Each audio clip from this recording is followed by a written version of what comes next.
Okay, here you go. E blues breakdown. Hopefully you know your 8-bar and 12-bar blues. 2, 3, 4, 1, 2, 3, 4, 1, 2, 3, 4, 1, 2, 3, 4, 1, 2, 3, 4, 1, 2, 3, 4, 1, 2, 3, 4, 2, 3, 4, 1, 2, 3, 4, 1, 2. And you can go back to the third chord, which would be your 5 chord. Or you can do a little walk down. So, at the very end of it. Right, that's your rhythm. I'm gonna loop of it, and then I'll show you. It would make it a lot easier. I'll show you about the E minor pentatonic scale. Anyways, E minor pentatonics right here. So open E, play it like this. So open E, it's all the way ascending down all the strings. Fret except for the E and the B down here, the B and the high E. So.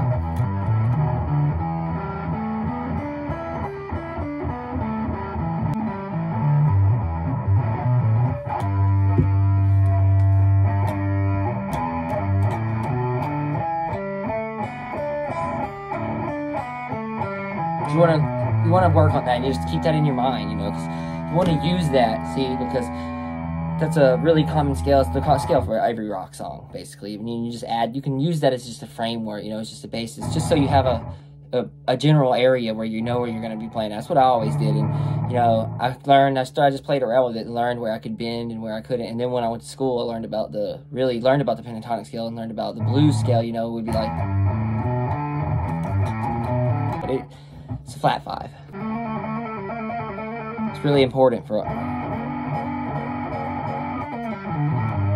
It's not in the pentatonic scale, but it's in the blues scale. So this is the blues scale. Then I'll show you that too.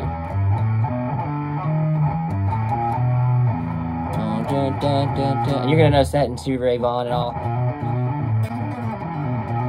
You know, at the end. So.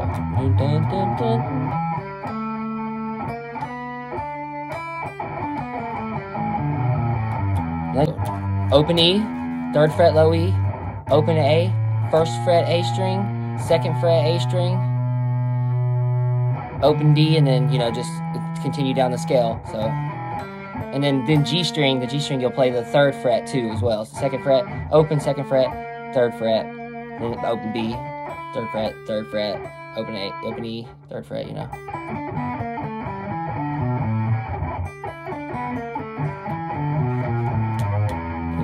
Whatever's comfortable for you at first, you know, just get used to it.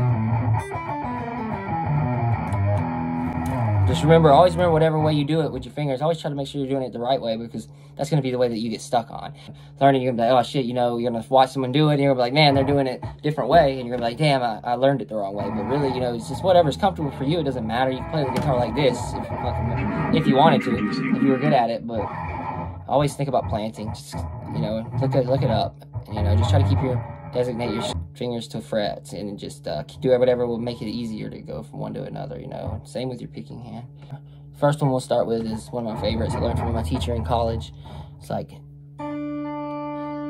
that's going to be your D note, whatever, that's B string, 3rd fret B string. Then you're going to take and hit the A note, the G string, 2nd fret, hammer on, pull off. So you're moving up a half step, just hammering on a half step.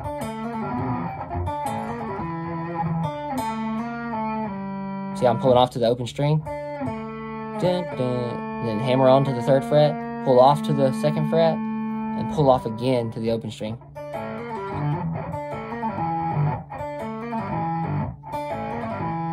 I'm kind of muting it with this finger as I'm doing it. I don't really think about that. But you can mute it with the right hand too.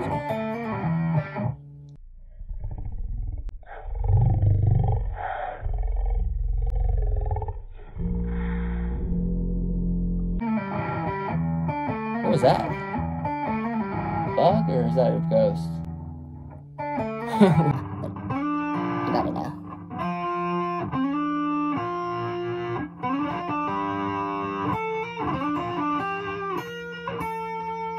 This is a bonus lick for that, you know? You can do that too.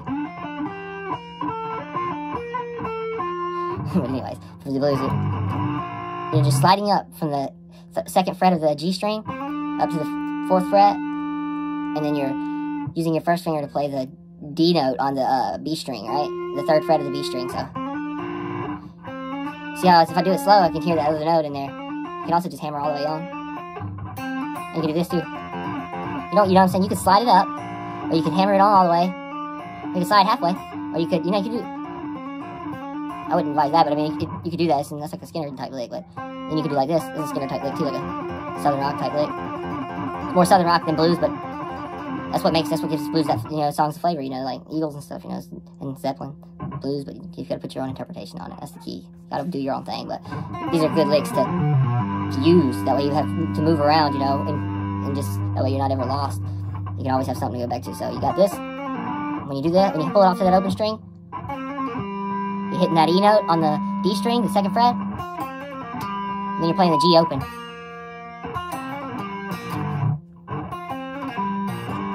See what I'm saying? I'm doing this so you can see that I'm just, I'll do it with a kick so you can make it a little bit clearer for you. See, I'm picking down and then I'm coming up. You don't have to do that, but it'd probably be better. Always try to practice alternate picking. See, most people there's nothing wrong with that, but it would sound better like that, really. That you get a different sound than you do when you. It's up to you though, and really they sound about the same. I mean, only a narcissist is gonna worry about some stupid shit like that. So, do you think, G? But anyways, next lick would be just playing like the unison. That E unison. So you're just sliding up from the 3rd fret. You want to stay on the scale still. See?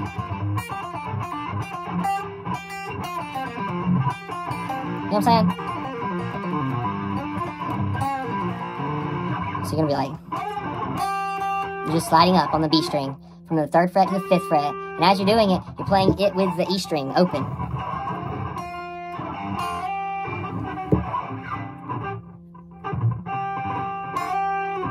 Just the top 2 strings. You see that? Hopefully you saw that.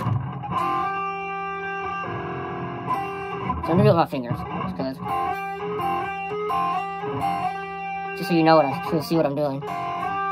Just those 2 strings, and that's just one little part of a lick, because that's the beginning of Pride and Joy.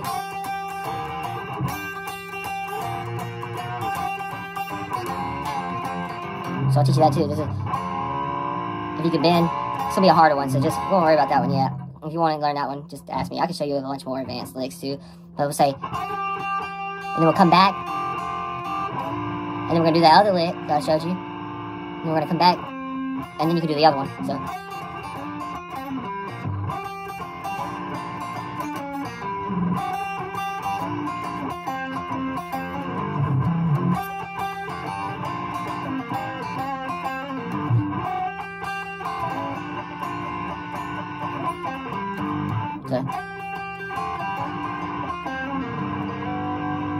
Just you want to mess around with it and do, because I was off timing. What I would do, I would be like, I don't even think about it though.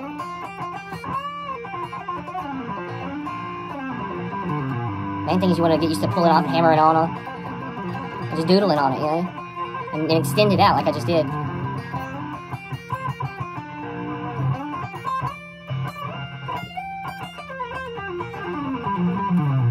Try to extend it out if you can. I'm telling you, just listen though. Just use your ear and just keep those same notes going. And if you can't, just train your ear. Keep playing, keep practicing, keep doodling on it. Look up any lessons you can. Ask me. I'll teach you whatever you want. All you gotta do is comment and say you want to learn some shit. I'll teach you anything. I don't care. For free. It doesn't matter to me. I just gotta know that people actually want to learn. But so the next thing would be like, you're going like hammer on 2nd fret of A string after play it open, and then to the 3rd fret or 2nd fret, 1st and 2nd fret. And then you're playing the open D string. It's like a turnaround. You can move that 5 chord, that last chord. So what you have so far is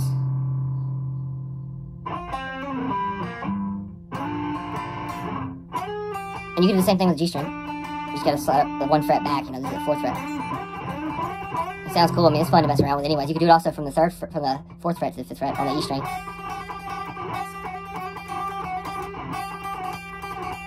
It sounds like a bunch of songs, so many songs, but yeah, just want to mess around with that, and then You can take, this is my favorite lick, was this one. And this weird one though, 'cause the timing.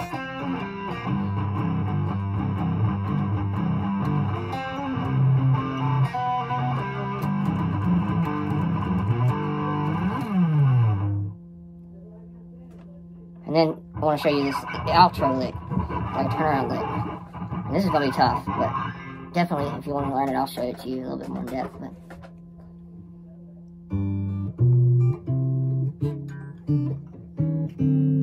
so,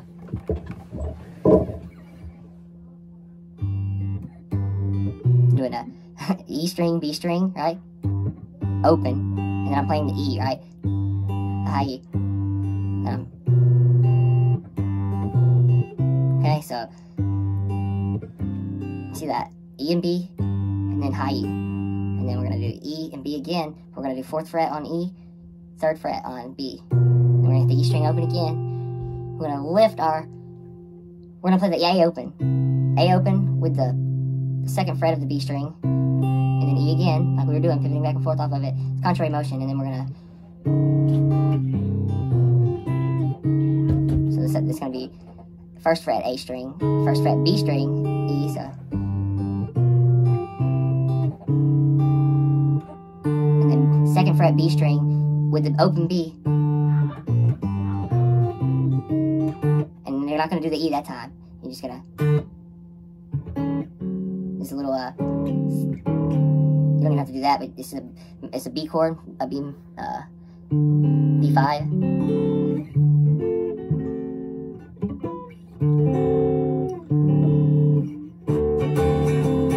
There's a B5 and you're gonna just push that shape up. Would be like B5 would be 2nd fret with your middle finger on the A string, 1st fret with your 1st finger on the D string, ring finger on the 2nd fret of the G string.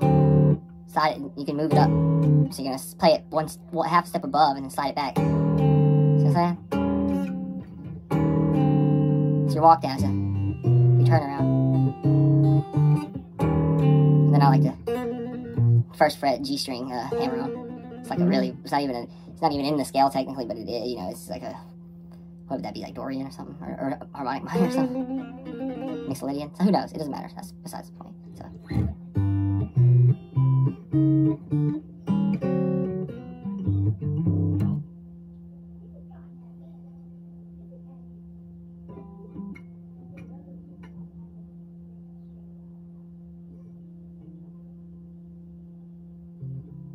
I don't trust them.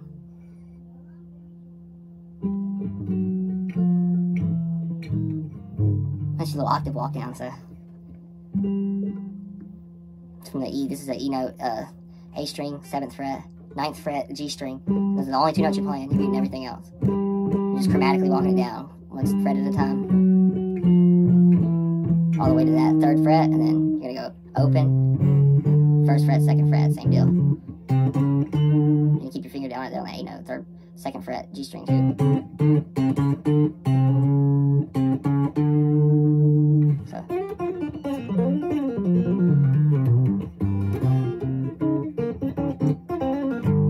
You just have to tweak them, mess with them, because I don't really, I don't even think about it when I do it. There's another one.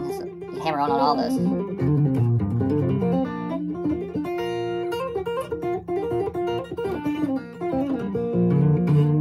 You can also move up here and just imagine, when you get to the 12th fret, just imagine that playing open is the 12th fret, right? So whatever you do here, you can just move up here and put your finger down and imagine that is open. So hopefully you get that. That helps. So that means you can